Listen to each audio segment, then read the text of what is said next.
มื้อนี้นะอากาศดีหลายเด้อมื้อนี้เด้ออากาศ32 ดีกรี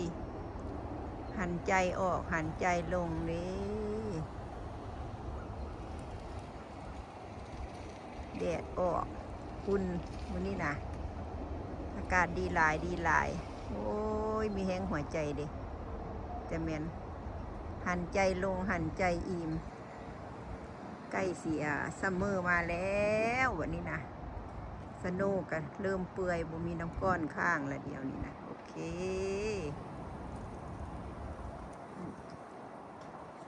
อากาศดีที่สุดมื้อนี้หันใจลงหันใจเต็มบ่อึดอั้นตันใจเด้เจแมนแต่ละเทือละโว้ยหนาวสโนว์ลงจากลมจากอีสานมามื้อนี้อากาศจะมันดีแท้ดีว่าแดดออกมานอกมานาก็ได้โอ้ยหันใจลงแท้ๆคอยละอยู่แต่ในเฮือน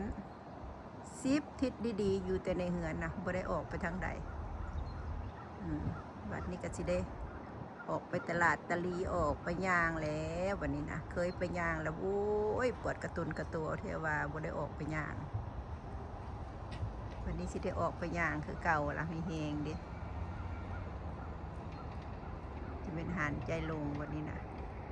อากาศดีแท้ดีว่าเด้สโนกับเปื่อยไปหลายละยังข้างน้อยเดียว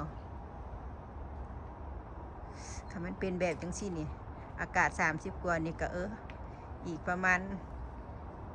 บ่เกิน2 ทิศดอกเปื่อยเบิดแล้วนี่สโนนี่บ่มีจักเม็ดแล้วนี่โอ้ยขอบใจหลายๆเด้อคุณพระคุณเจ้าเอ้ย